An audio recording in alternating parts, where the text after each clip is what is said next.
We're back with one of the most insane gaming PCs you can actually put together right now. We've basically gone onto PC Part Picker, sorted by price high to low, and picked up the most insane components on the market to build an incredible 4K gaming PC that costs way more money than anyone should ever spend on a computer and provides performance well above anything we've ever seen before. With a $500 computer case, a $2,000 GPU, and hardware that amounts to more than $7,000 in total, this thing is gonna be crackers. Let's do this.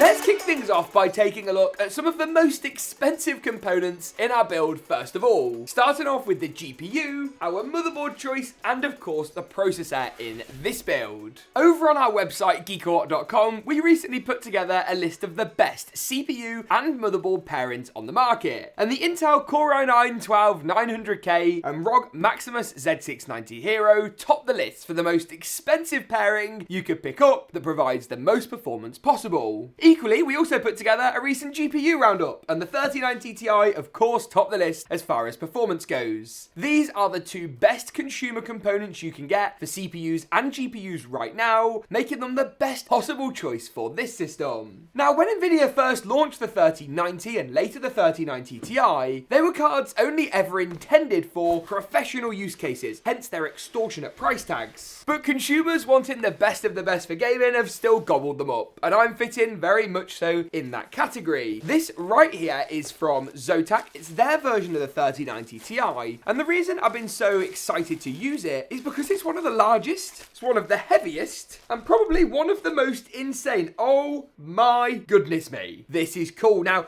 I think we might use the vertical mount in this case, but if we weren't, we could use this RGB GPU support bracket. Ever wondered what $2,000 gets you for a graphics card, ladies and gents? Wonder no more, because Zotac have answered your questions. With a whopping 24 gigabytes of GDDR6X memory, this thing is perfect for gaming, even more perfect for streaming, and even more perfect for video editing. If you're rendering, just doing the most insane tasks out there, this is gonna absolutely smash through all of them. It looks amazing, the cooling solution's pretty cool. It's a bit plastic in places, that's never a good sound, but it does look good, and hopefully once it's in our system today, it will perform, well, like a rocket really. I'll be coupling our GPU up with an Intel pairing for the CPU and motherboard. Intel's Core i9-12900K is as good as you can get. You can go for the 12900KS, which is a binned 12900K. Basically, they take the best 12900Ks, test them all, and sell them for a more expensive price tag, giving you more overclocking headroom, slightly better die, slightly better CPU. But for this build, I'm going the 12900K. It's easier to get your hands on and provides basically the same levels of performance. I'll be installing this into the ASUS ROG Maximus Hero. Now, when it comes to high-end Z690 boards, you've got a few choices. Aorus do a Z690 Master and a Waterforce board, they're pretty good. MSI do their Godlike, which we recently featured. That's a bit of a crackers motherboard. I don't think we quite need it for this build, but if you really want to spend even more money on this build, pick up that Godlike. It is something else. I love the Maximus Hero though. I think the aesthetics on this are absolutely incredible. These nice matte black heatsinks, M.2 shields, the whole thing is just gorgeous, and it's going to perfectly fit with what we're trying to achieve today. I like how stealthy this board is too, and with RGB, it will nicely customize and configure to match the rest of our system. Pull up your socket, drop your 12900K into place. Be super careful because these new sockets for Intel are so delicate. They bend the pins so easily. Pop your cover down, nice and easily, and the black plastic will pop straight off. While we're here, we'll come back to the GPU in a moment, because first we do need to install the RAM or the memory for this build. I've gone ahead and picked up these two two Vengeance RGB kits. We've got a black and a white kit. I mainly did this so we could reuse them in other builds. 4 black dims probably makes a bit more sense, but I figured with the white ones in the middle, you're never going to really be able to tell the difference. At least I hope that's going to be the case. They look awesome, and with 5600 megahertz speeds in each kit, they're going to perform great too. We've got 4 dims too, so 64 gigs of memory, and of course that lovely dual and quad channel performance for the most bandwidth and the best possible gaming experience. Oh yes. What we're going to do when the RAM is in is then also pop in a storage. I've picked up this 2TB Seagate Firecuda 530. They do heatsink versions, but we're just going to stick with the normal Firecuda non-heatsink as it will fit nicely under the pre-installed heatsink on the motherboard. This board has got plenty of Gen 4 slots too, so if you wanted multiple drives and all the extra bandwidth that comes with it, you're certainly able to do so. The Firecuda 530 is just an awesome drive. I'd argue it's actually the best Gen 4 NVMe on the market as far as pure speed and performance goes. You'll pay for the privilege, but of course in a build like this, I don't think you're really going to moan about another $80 or so having to be spent on an SSD. Pop the drive into place like so, fasten it down, then add our heatsink on to really finish things off. And then, once that's in, I can break my back lifting the HAF,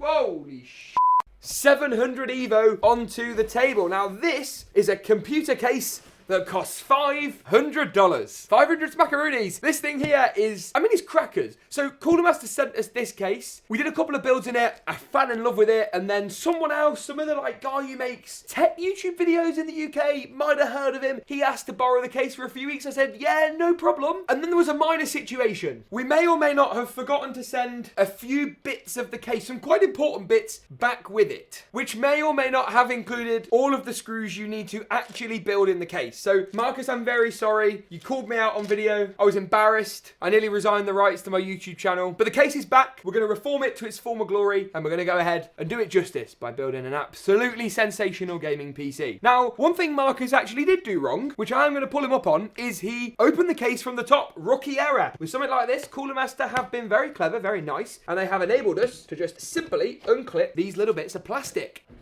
Who's Marcus? I don't know. Who is Marcus? That's the question. He's very up and coming, apparently. Well, hey! And here she is, the HAF 700 Evo. Welcome home. Dan, could you grab that phone, please? I've got it. It's fine. All fine. All fine. Oh! There we go, top panel. I will say, the case has come back to me in fairly good condition. Not the greatest packaging, though, for the vertical GPU mount or any of the brackets. What is this? I'm sorry. Is this some sort of... What is going on here? Where's my phone? Right? Is this some sort of karma? What? The case. What, that you received? Yeah. You've got it in the exact... returned it in the exact same state that you sent it in. It wasn't this bad. You've not completed the box for the vertical GPU mount. What do you mean completed it? Well, it's open. Oh no.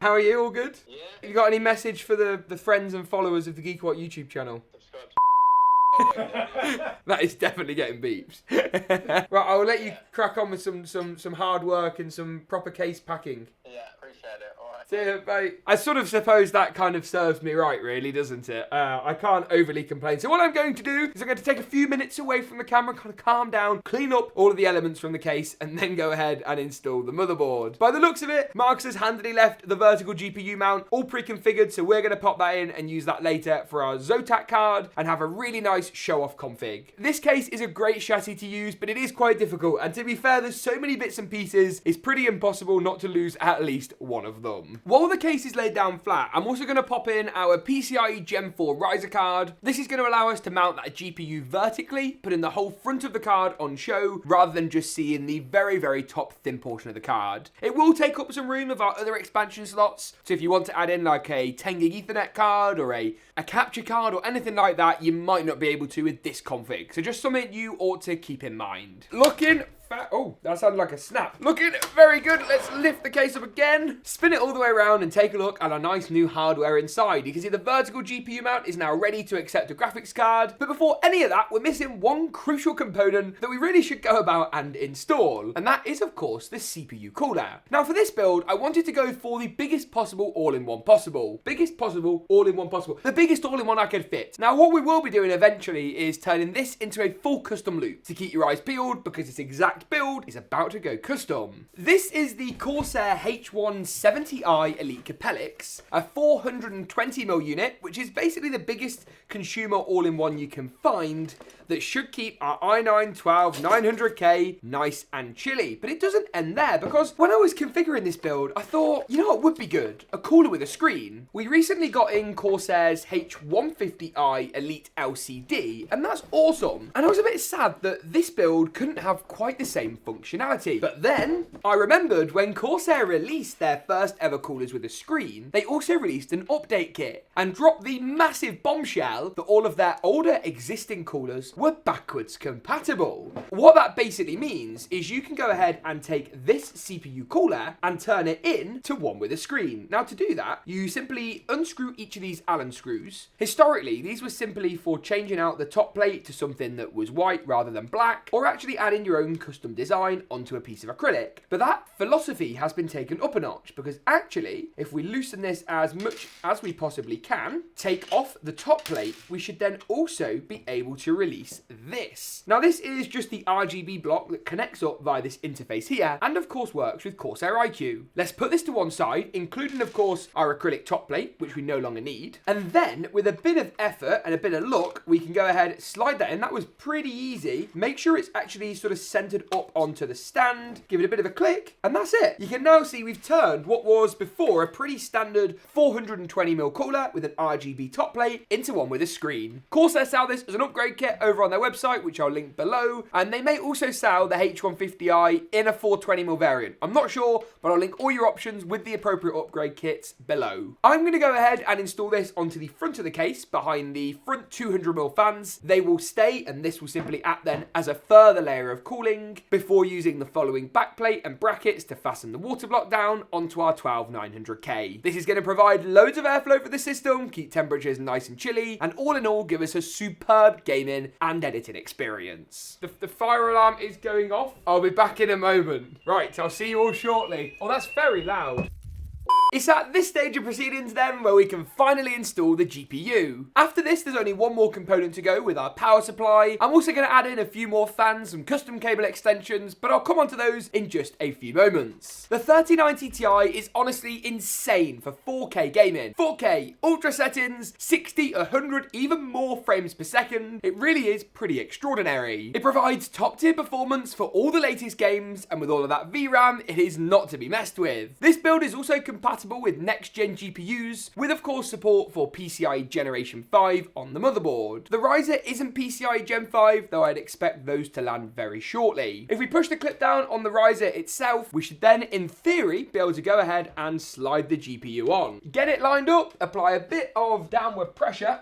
There we go. And that, in theory, is in. There's a couple more bits that I want to do in terms of filling this case out with fans. We definitely need 3 at the top, 3 along the middle, and then maybe some more on the back here. I'm not 100% sure yet. I'll have a think and get those popped in accordingly. The whole thing just looks incredible though, and I can't wait to actually water cool this build a little bit later. Once, of course, we have water cooled it, it should help bring temperatures down, but we will look at our air cooled temps a bit later, as I'd expect these to be very, very good as well. NZXT's C1000 Gold is going to be the magical component powering up our build today. The power consumption requirements of future GPUs is definitely worth, if you're building a system now with a view to upgrading, looking at a higher wattage power supply than what you perhaps actually need. Next gen cards are going to be nothing if power hungry, so make sure you're covered off for all of those possible eventualities. With this build being quite so insane, I don't really need to cover off which of the modular cables you need to use, because essentially you need to use all all of them. This build is going to swallow up 3 8-pin GPU power connections, a pair of 8-pin CPU power cables, and plenty of SATA power for the fans, the acrylic addressable RGB at the front, the customizable LCD screen, the cooler. Everything in this build needs power, and it's going to swallow up every watt it can get. So plug all these cables in, get your PSU in, and then add it into the case. I've picked up these EZ-DIYFAB cable extensions to add a bit of pizzazz to the build today and make the whole thing look fantastic. And after that, all that's left to do is wire this bad boy up to see just how well it performs, but first how good it looks in an epic GeekaWhat montage. I'll see you in a sec, but first, roll that montage.